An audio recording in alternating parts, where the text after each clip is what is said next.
Hello, back again. I think I'm gonna have to do this so you can see me, but we're making fudge today. And I was really looking forward to this video. I was excited to make it. It's my Grandma Hazel's white fudge. Now, I don't want to confuse anybody because in the past, when you say white fudge, that has caused some confusion because if I say, like, I don't know how many times I've said to people, or they've asked me, what kind of fudge is that? And I'm like, oh, it's white fudge. And immediately, oh, I love white chocolate, but there's no chocolate in it. You know, it's just white fudge. That's what we've always called it. That's what she called it. But for clarification, it's vanilla fudge. But I just feel funny calling it that because we've always said white. Anyway, so we're making white fudge and it's my grandma's recipe. And this pan, it's a very old pan. This is her pan, my Grandma Hazel's pan that she always made her fudge in. It's actually like an old pressure cooker. It had a top to it, but it was just a really good pan for making fudge because when you make this fudge, you have to have a heavy bottom pan. You can't make fudge in some old cheap thin pan, or I mean it'll stick. I mean those pans aren't good for anything anyway. So anytime you make fudge like this, because it's the only kind I've ever made, you have to have a heavy bottom pan. And I like to make it in this pan because this is the pan that she made it in. And like I said, it's old-fashioned fudge. It's a basic, simple recipe, but it is the creamiest fudge you will ever eat. The only ingredients in it are milk, butter, sugar, corn syrup, and vanilla extract. That's it. That's the only thing in it. But it is so good. And if you learn how to make it, you'll be glad you learned how to make it because it will be the creamiest fudge you've ever had. And I will try not to talk too much because I can really talk about this fudge. I mean, I can really talk about a lot of things, I guess, but I could go on and on about this fudge. But guess what? I looked in the refrigerator and saw that I didn't have any milk. So now I have to ride my bike to the dairy bar and get some milk because I let my son take my car to the gym. So I gotta go do that. So I'll be back and we're gonna make some fudge.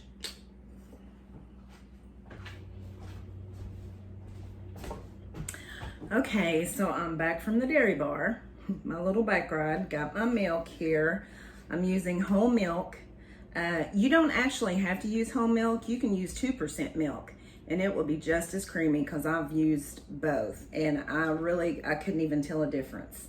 My corn syrup, this is my vanilla extract, but we won't add this until we take it off the stove. My butter, half stick of butter, but I'll tell you the measurements as I'm putting them in the pan, or after I get them in the pan. And of course sugar, and let's see, you need a good heavy spoon. I like to use a wooden spoon, and this is the one that I always use whenever I'm making my fudge. I've had this thing forever, but it's nice and thick and heavy. And I'm gonna go ahead and measure my sugar first because I'm using the same measuring cup. So I'm gonna do 3 cups of sugar. And you just put them all in this pan here.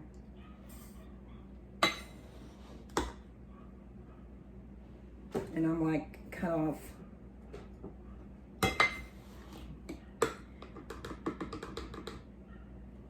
Three cups of sugar. Let me squat.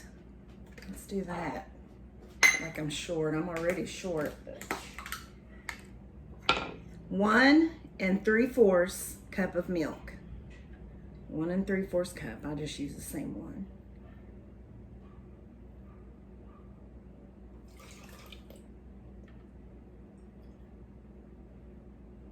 It's about 3/4 right there. Okay. and half a stick of butter. So that's like fourth of a cup of real butter. And y'all know how I feel about real butter. I talked about that in my biscuit video. This is unsalted. You don't have to use unsalted butter. You can use regular salted butter. But I just used it because I have a whole lot of unsalted butter. And in this recipe, it really doesn't matter. But whenever I make peanut butter fudge, I always make sure that I use unsalted butter because you get extra salt from that peanut butter. So I always use unsalted butter when I make my peanut butter fudge. And 2 tablespoons of corn syrup. And you really need this. So, I mean, don't think that because you have sugar in here, you don't need corn syrup. But there's a reason why you use corn syrup in addition to the sugar. And it has to do with the chemistry. There's so much chemistry when it comes to making candy. But having those 2 different kinds of sugar, 2 different forms of sugar, helps to keep your mixture from crystallizing. And you don't want it to do that, because if it does that, then you'll have gritty fudge, and you don't want gritty fudge. So, you know, I couldn't find my tablespoon. Whenever your kids put your dishes away, I mean, you can't, it's like, I lose so many things. I even lost a dough hook to my KitchenAid. I have no idea what happened to my dough hook. How do you lose a dough hook? But I did, somehow. Don't know where it went to, but I don't have one anymore. Haven't had one for probably about 3 years. So you want 2 tablespoons of corn syrup. I got this. This is a teaspoon, so 3 teaspoons equal a tablespoon. So you could do 6 of these if you're like me and can't find your tablespoon. But I'm just going to do 2 of these. It's just a regular spoon, and just kind of eyeball it. 1.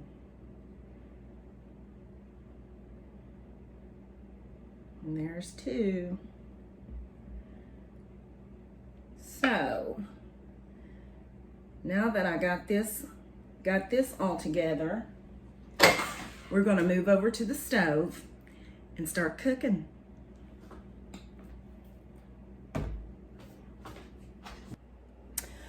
Okay, so right now I have my fudge on the stove. Right there. It's just starting to, can you see? Oh, there you go. It's just starting to heat up just a little bit. I have it on medium. So it's on medium setting because you don't want to put it too high. I don't want y'all to see that.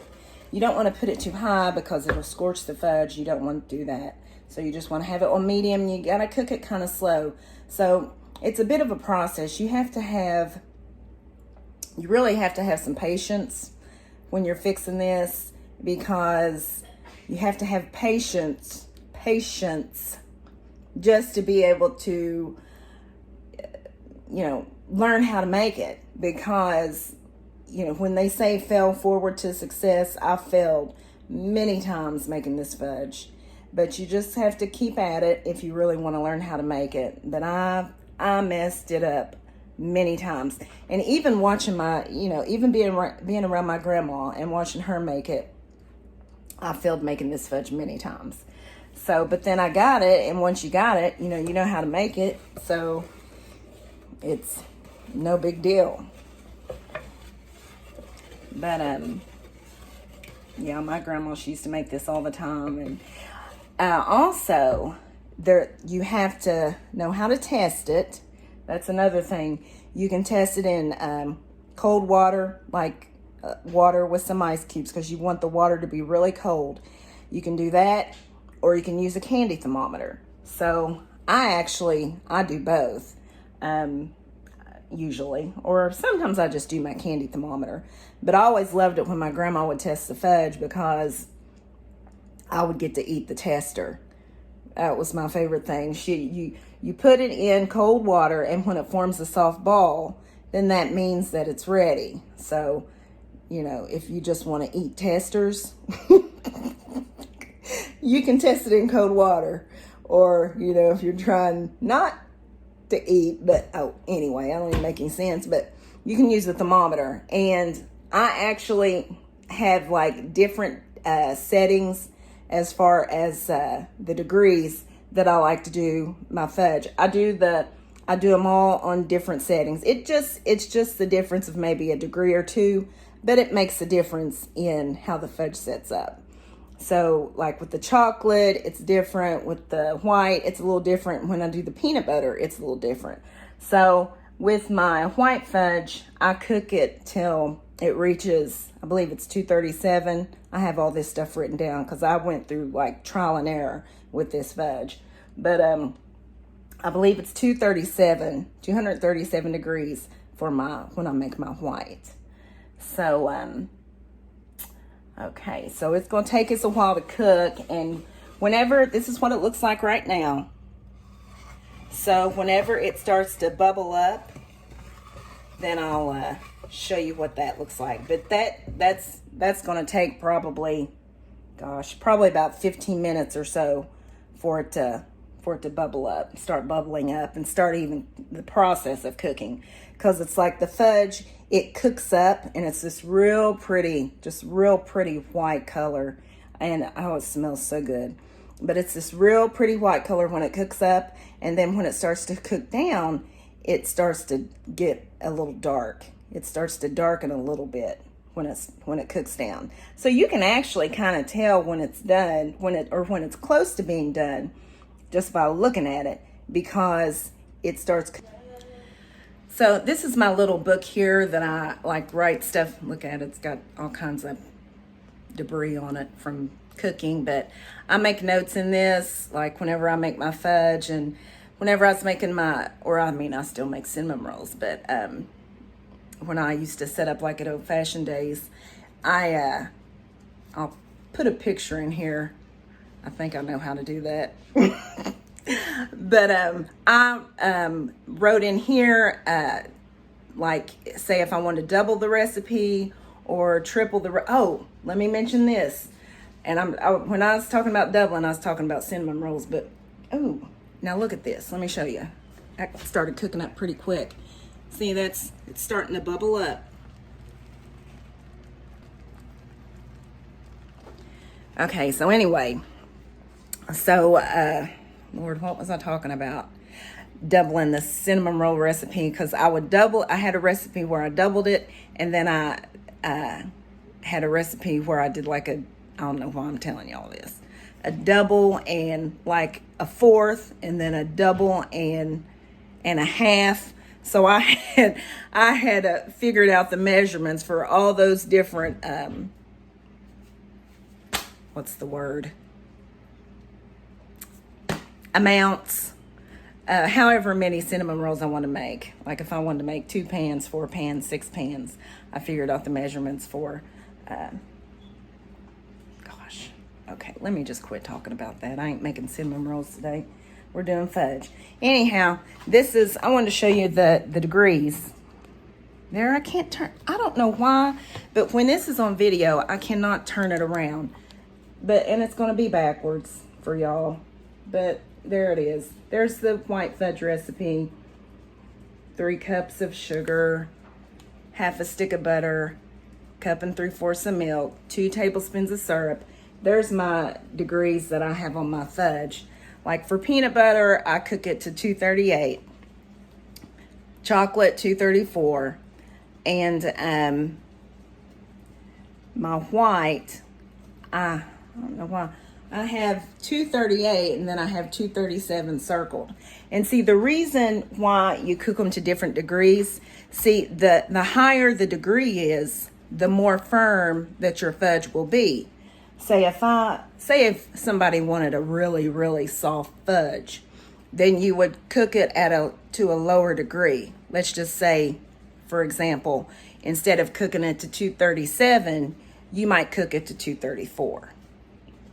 But I don't like to make mine really, really soft. I like for mine to be more firm. But you can do that to your discretion, however you like the fudge. So now look at it now. It's really boiling up there. Gosh, looks like it's about to come out of the pan, but it won't. Oh, and this was what I was going to say. When you make this fudge, you never want to double it. You never want to try and double the recipe, because I've tried it. I just tried it. My grandma had always said, you know, you can't double the recipe. I just tried it just to see what it would do. I doubled it. I mean, it still tasted good, but it wasn't near as creamy. Now, if somebody who's never had this fudge before tasted a double batch of this fudge, they'd probably be like, oh, that's really good. But when you know how this fudge can be, when you know how creamy it can be, when you know the texture it can be, and you taste a double batch of it, you're like, no. You want to do it in single batches, one batch at a time. And that's what makes it so creamy, and what makes that texture just so decadent. I mean, it really is decadent. It just absolutely melts in your mouth. And that's why you can't go out and get this kind of fudge. You just can't, because even when you go to those fudgeries, you know, it's pretty good, but it will not be as creamy as this, because they make it in big batches. And even though they do it the old-fashioned way in copper kettles and on marble slabs and all that, it still will not be as creamy, because they're not making it in single batches.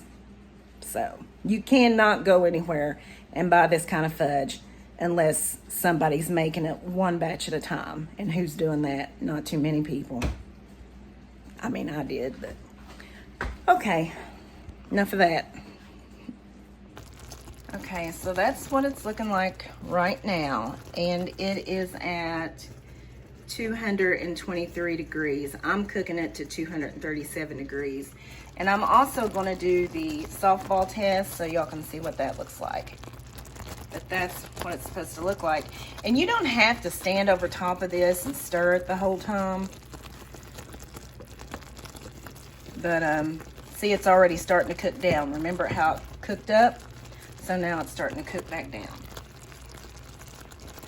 Now this differs somewhat from the chocolate, because with the chocolate, you do have to stir that, because it tends to stick a little more than the white. I mean, you still have to stir the white, but you don't have to stir it constantly. Okay, so now it's at 228, and it looks about like this. See, it keeps cooking down more and more. And you see how it's boiling rather rapidly? As it gets closer to being done, then the boiling process, it'll kind of slow down. And you'll be able to tell the difference when I show you. It's boiling kind of fast right now, but when it starts to get closer to being done, it boils, it's kind of a slow boil, like a slower rolling boil, or however you want to call it. And it just jumped up to 230, if you can see that.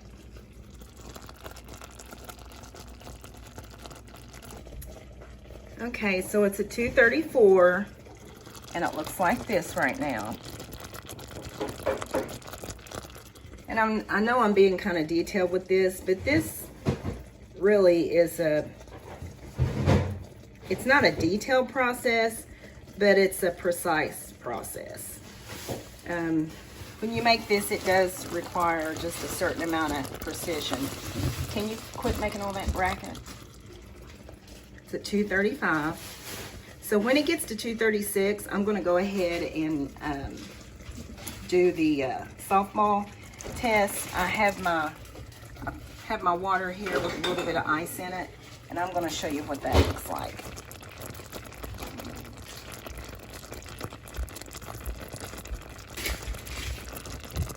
If you've noticed that boil has slowed down a bit. It's not quite as fast as what it was.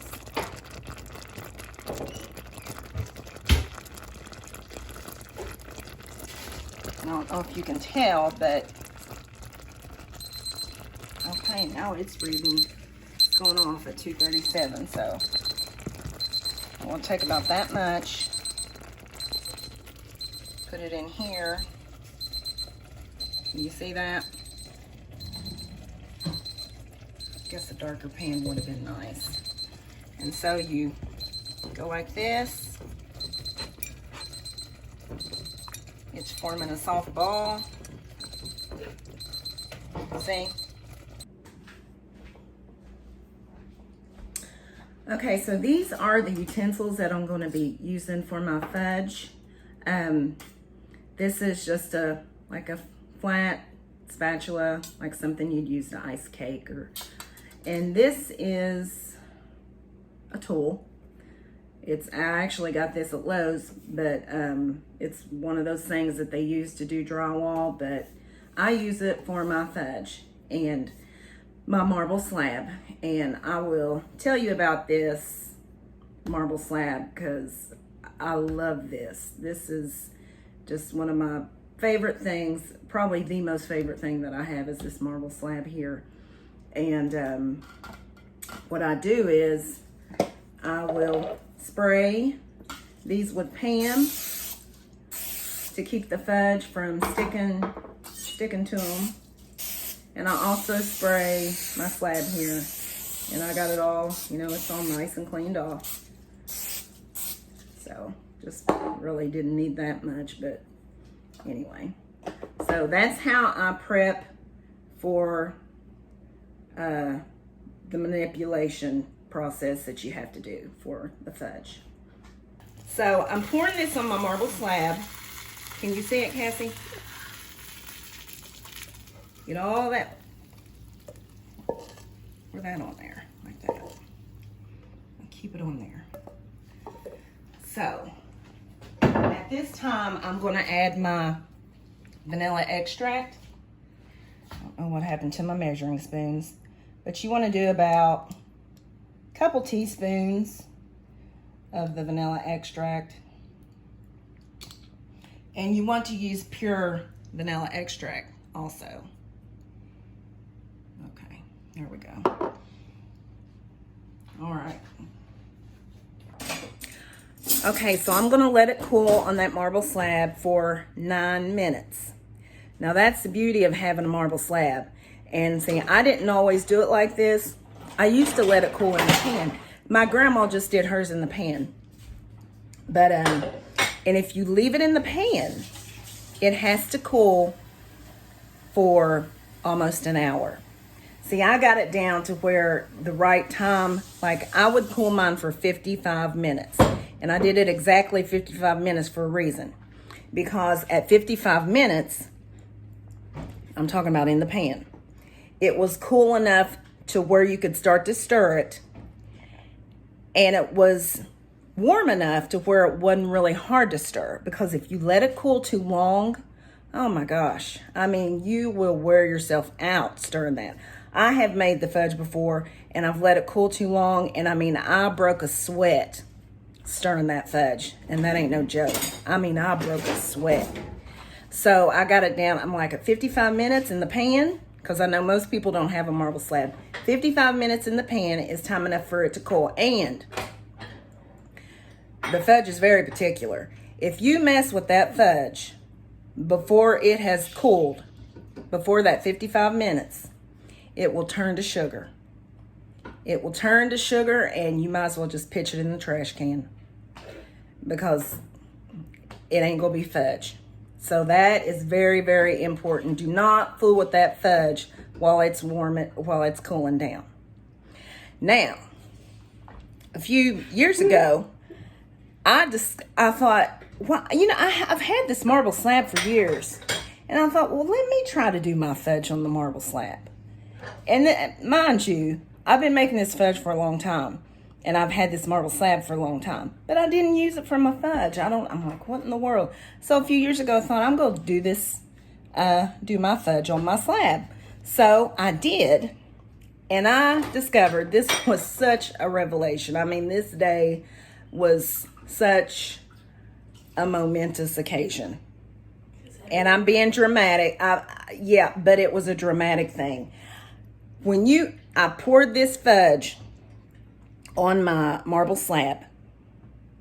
And when you use a marble slab to cool your fudge, it only has to cool for 9 minutes. Speaking of which, I forgot to set my timer for 9 minutes. I always set my timer, but I forgot. So I don't even know how long it's been on here. Let me see. Oh yeah, I can look at this. 2 minutes and 45 seconds. So I'll just set my timer. But anyway, yeah, so it cuts the cooling time by that much. from 55 minutes to 9 minutes on a marble slab. Now that is just, to me, in the world of candy making, that is just an amazing thing to realize. So, whew, I'm sweating. I have foundation on for like the first time in 4 months. And I'm kind of not used to wearing it now. But I put it on today because I was making fudge. Okay, so I'm gonna let this cool on the marble slab for, let's see, it's got about 6.5 more minutes to cool, and then I'm gonna work with it and we'll go from there. So this is what I'm gonna put my fudge in when it's ready, when it begins to set up. It's a loaf pan, and I have sprayed this foil with Pam, and so that it won't stick. And as my fudge is ready to turn out, I will put it in this, and it just makes it easy because you can lift it up out of the loaf pan when you're ready to cut it, as opposed to just putting it on a buttered plate. So this is how I do mine. Okay, so I'm getting ready to manipulate the fudge, and this is how I do it. It's cold. So this is how I do it. Actually, gosh,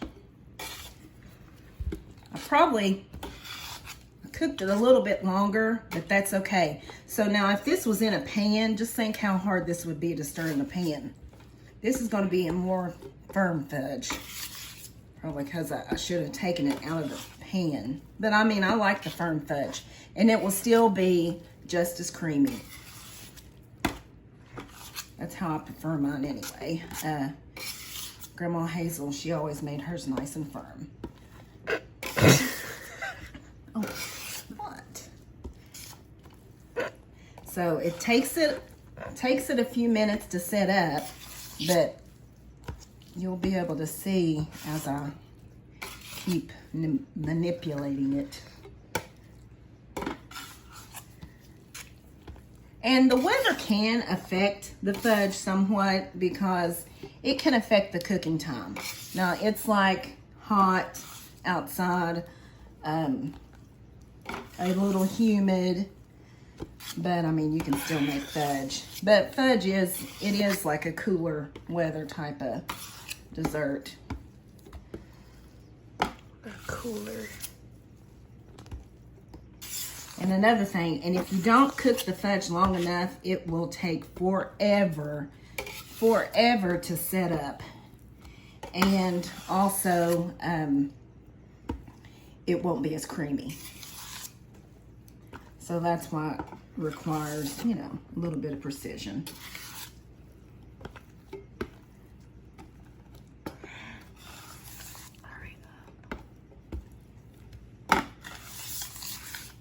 Now, being that it is warm outside, it may take this a little while longer to set up, because typically it sets up by now. So I'll just lift it up. I don't dig into my marble, I just kind of lift it up. You just want to make sure that you got it lubed up, sprayed with some pans so that it won't stick.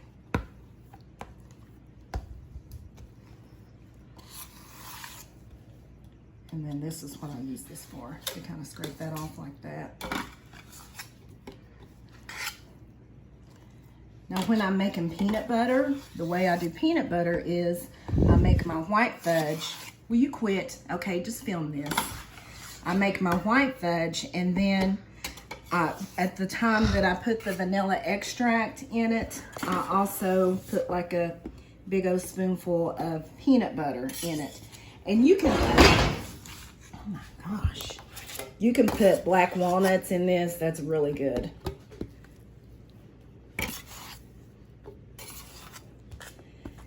And you just want to keep manipulating it until it starts to lose its gloss. As you can see, it's getting harder and harder. Well, I don't know if you'd call that harder, but it's not quite as soft as it was when we first started, as you can see.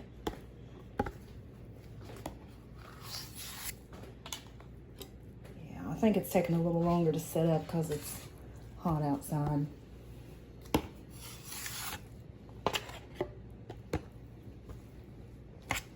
But that's okay.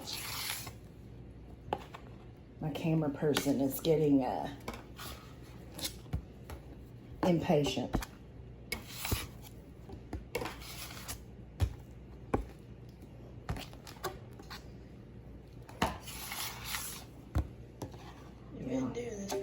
Okay, well that's part of making fudge. Now, could you imagine trying to stir this in a pot with a spoon? That would be hard. But I've had to do that before, and it's not fun.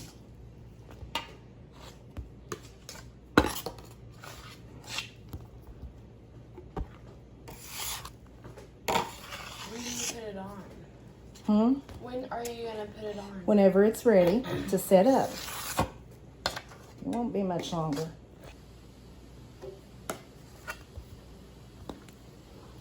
It's getting close.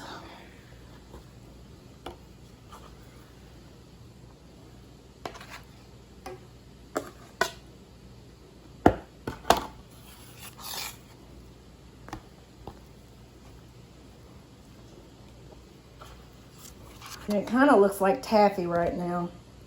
What do you need to pull back so they can see.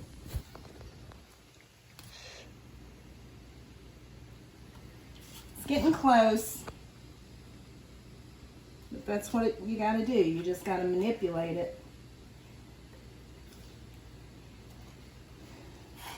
And if you don't manipulate it enough, it won't set up. And it will also turn to sugar if you put it in the pan too soon.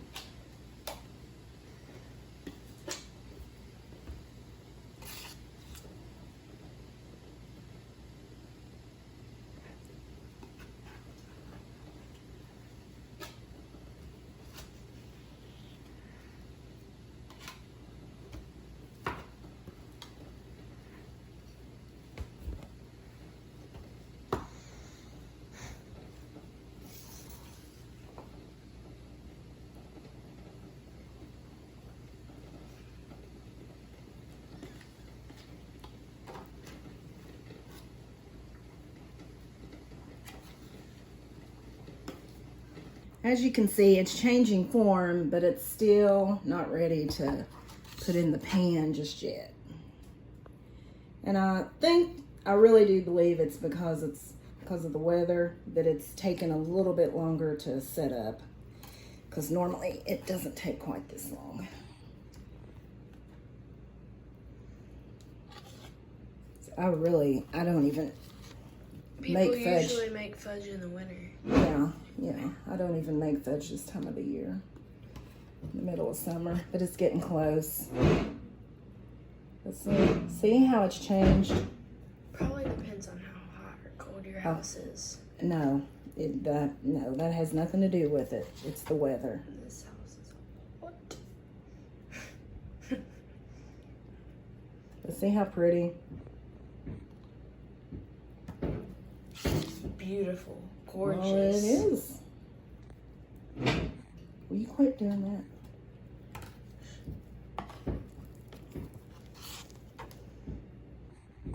that? Can you please? Stop. Nobody wants to hear that. Stop it.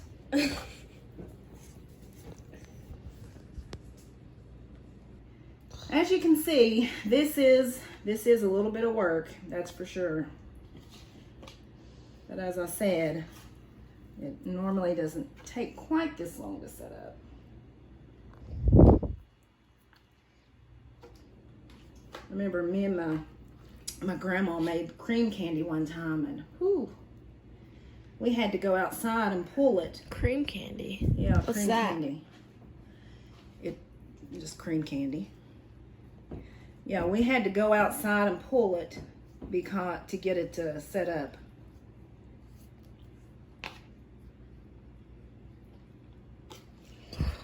But this is so creamy, people think that it's cream candy because it is so creamy. But to tell you the truth, I like this better than cream candy. To me, it has more flavor. And this is getting close. It's getting close to go in the pan. Cassie, can you get a little closer?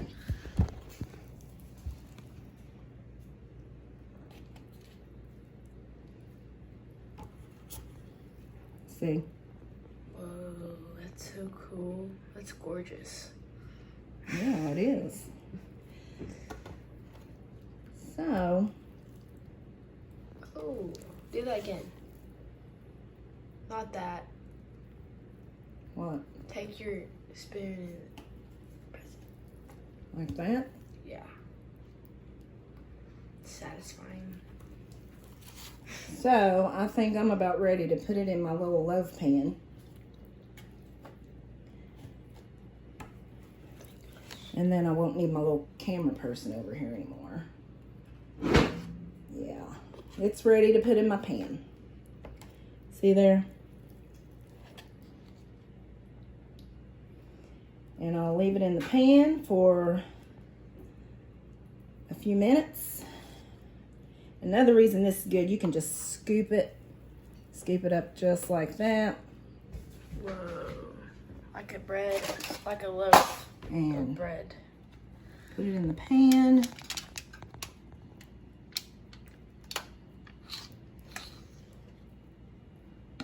Like that.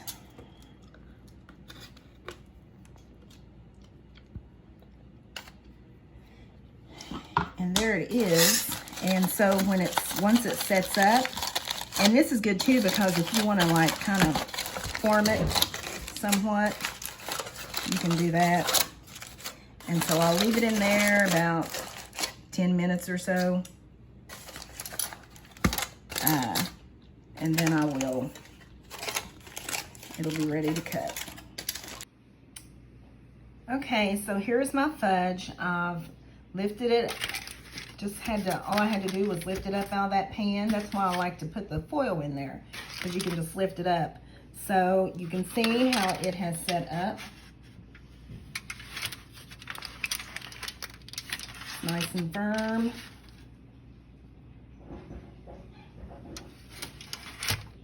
And now I'm going to cut it.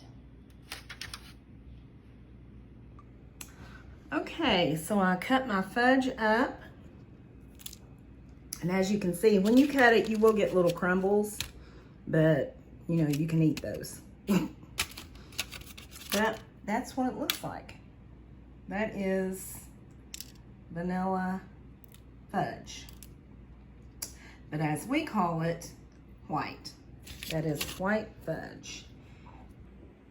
And the thing about this fudge, the longer it sits, the creamier it gets. So usually whenever you make it, the next day, or not even the next day, say like by this evening, this fudge will be so ridiculously creamy. I mean, it's creamy right now already, but it will absolutely melt in your mouth. I mean, it will. I'm not going to eat, well, I don't know if I'm going to eat this whole piece or not, because let me tell you, if you're trying to gain weight, this will do it to you. That is for sure.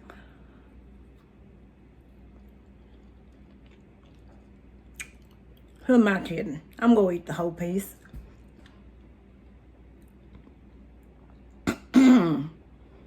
Yeah, that's good. But let me just take another bite of that.